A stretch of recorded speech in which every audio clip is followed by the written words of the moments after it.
Hello, everybody. This is Chris from Crypto Team, and today we're going to talk about something that everybody has been wanting us to talk about. We're going to talk about NFTs. So, my goal today is to discuss what an NFT is, describe exactly how to purchase NFTs or where to purchase NFTs, and then if we have time today, we'll actually create an NFT. But first, let's go ahead and talk about what an NFT is. So everyone has heard this term NFT. They've seen people make millions off of NFTs, but what exactly is an NFT? An NFT stands for non-fungible token. And I know that that looks somewhat confusing for people. What is a non-fungible token? Well, a non-fungible token is basically an item that is created on the Ethereum blockchain that cannot be replaced with something else. So it's basically a unique item that can't be replaced with anything else out there. And I know that that's probably hard for people to understand. So an NFT can be anything from art to music to ideals. They have some tweets being sold as an NFT. So it's basically an item being art, digital art, digital art being GIFs, JPEGs, videos, music albums, ideas such as tweets that people sell to other people.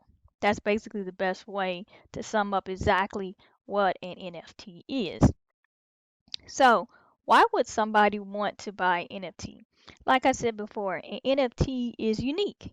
It cannot be replaced with something else. So it's somewhat like, you know, a baseball card or a trading card or something of that nature where you buy it. It's a piece of art and you cannot replace it with something else. So it's unique. It's just the feeling, I guess, is why you would buy NFT. The feeling of owning something that someone else has created that you can't get from someone else, that you can never buy another variety of. So, what exactly is minting? I think that minting will help explain what an NFT is, and it'll help to remove that cover or help to demystify an NFT. So, minting is basically the method of putting your NFT on the Ethereum blockchain. And it basically allows the artist to monetize their digital art. So we can say that you can monetize the digital art, or like I said, the best way is basically a way to monetize the art by putting it on the Ethereum blockchain.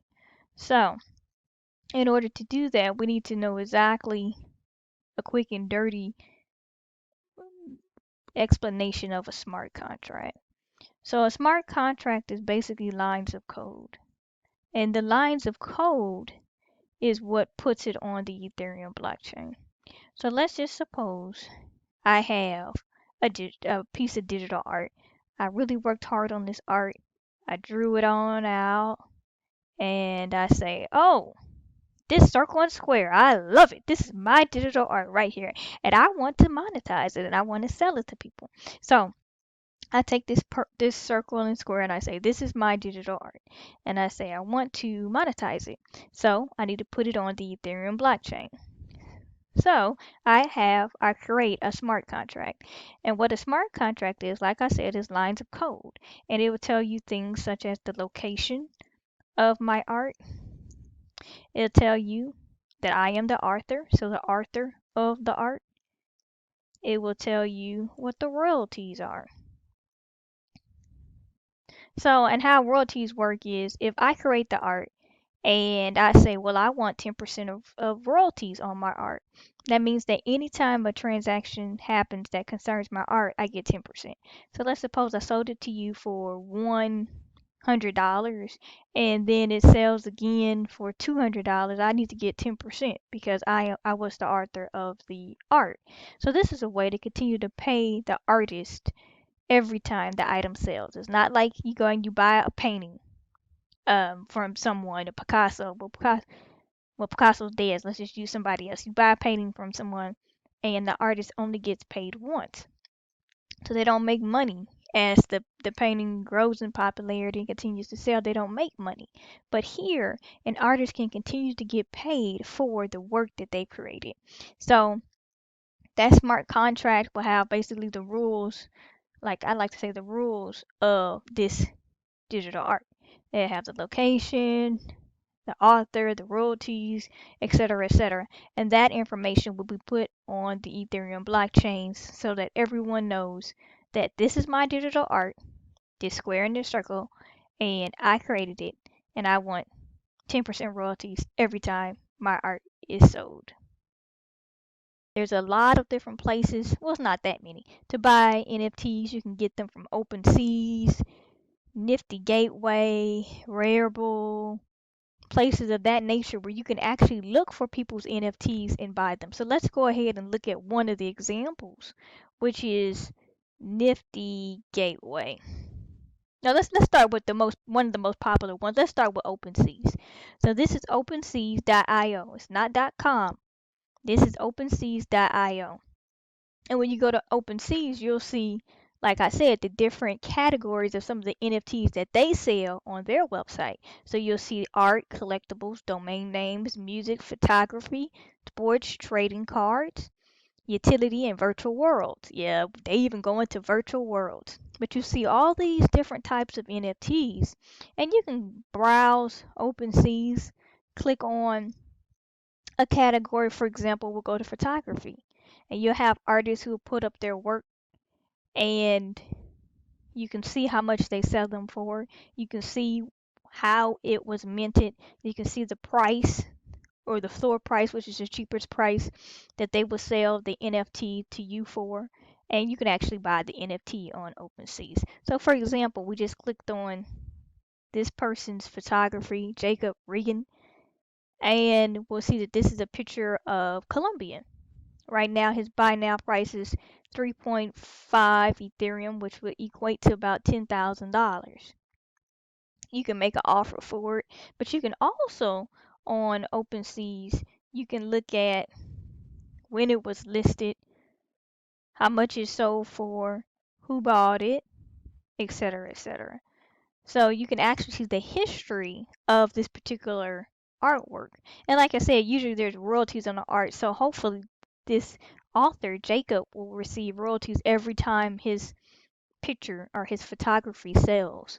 And when you mint an NFT, you can put in there, okay, I want to receive 10% royalty or up to 30% royalty on a particular picture every time it sells. So it's really cool because the artist will get paid for each sale. It's not like you go and you buy a Picasso, and well, Picasso's dead, but you buy a painting from some artist and they only get paid once. Here with the NFT, the artist will continue to get paid as the art continues to increase in value, as the art is being traded and sold back and forth. If an artist says that they want royalties, they will continue to get paid. So that's one of the cool things. You actually get to support the artist.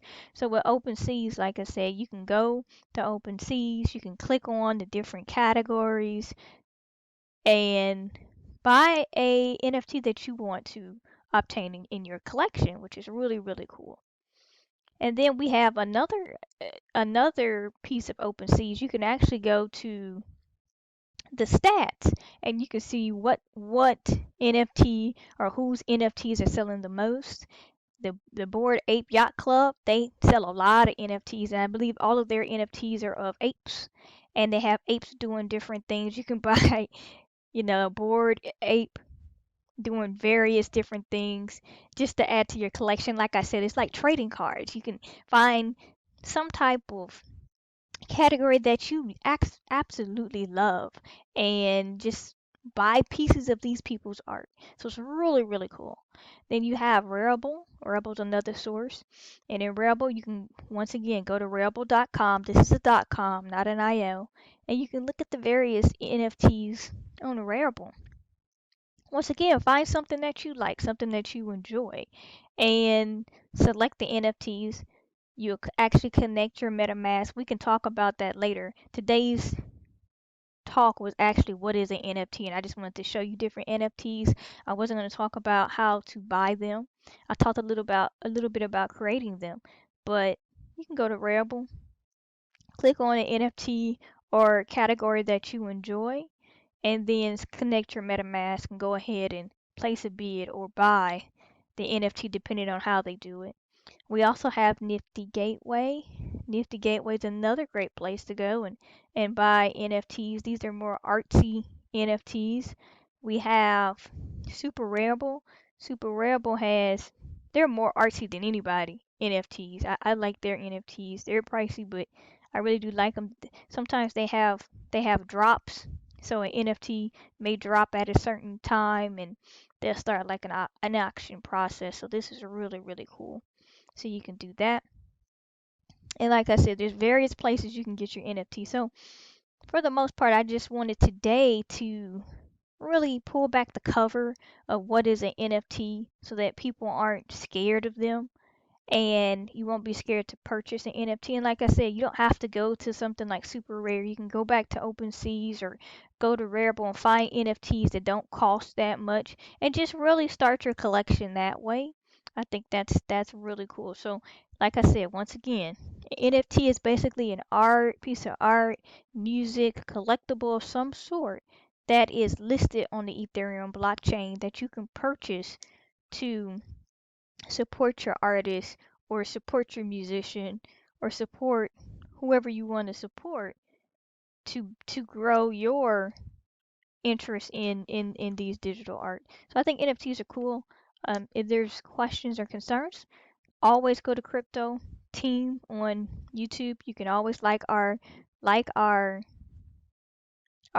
video and like and subscribe to our YouTube channel, or just go ahead and become a member of Crypto Team, and we'll have other videos like this where we explain in layman's terms what some things that may be considered complex when it comes down to cryptocurrency or NFTs or any type of digital media. We'll try to explain those to you in the most layman's terms. So thank you once again for joining me. I hope I explained to you all what an NFT is, and I hope you all get into the game and go ahead and try to purchase some of these. I really appreciate your time. Thanks once again.